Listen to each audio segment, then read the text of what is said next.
Hello friends, இன்றைக்கி நம்ம ஆடி 18 special காப்பரிசி எப்படி செய்யலான்னு பார்க்கலாம்.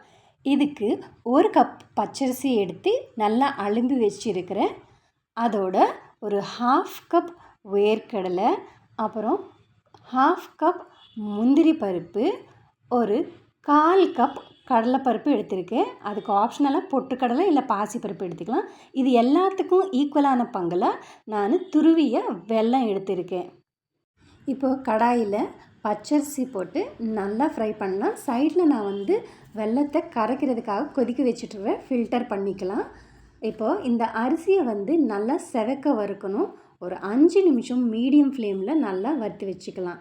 வறுத்தது ஒரு தட்டில் போட்டு ஆற வச்சுக்கலாம். சூடாடுற வரைக்கும் அப்படி இருக்கட்டும். அதே கடாயில் கடலைப்பருப்பை எடுத்துகிட்டு ஃப்ரை பண்ணிகிட்ருக்கிறேன். நீங்கள் பொட்டுக்கடலை இல்லை பாசிப்பருப்பு எது வேணாலும் எடுத்துக்கலாம். அது உங்கள் விருப்பம். இப்போது வேர்க்கடலை வறுத்திட்ருக்கிறேன்.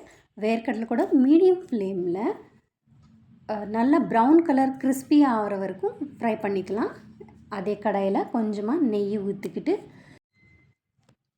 முந்திரி, அப்புறம் கட் பண்ணி வச்ச பச்சை தேங்காய் இல்லை துருவிய தேங்காய் நம்ம இந்த நெய்யில் ஃப்ரை பண்ணிக்கலாம்.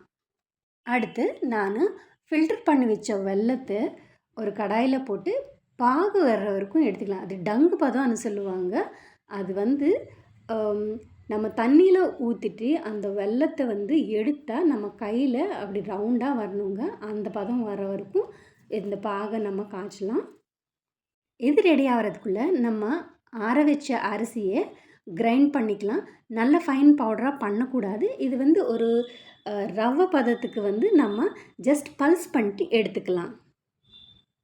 இந்த அரிசி ஒன்று பாதியமாக நான் கிரைண்ட் பண்ணிவிட்டேன். இப்போ ஒரு தட்டுக்கு மாற்றிக்கலாம்.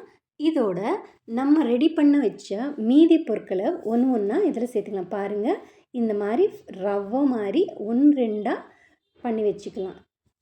இதோட மீதி ரெடி பண்ண ஐட்டம்ஸை நம்ம ஒன்று ஒன்றா ஆட் பண்ணிடலாம். முந்திரி, அப்புறம் ஃப்ரை பண்ணி வச்ச கோகோனட், நீங்கள் துருவி கூட வச்சுக்கலாம். பச்சை தேங்காய் இல்லைன்னா ட்ரை கோகோனட் கூட நீங்கள் ஆட் பண்ணிக்கலாம். வேர்க்கடலை, அப்புறம் கடலைப்பருப்பு ஆட் பண்ணிக்கலாம்.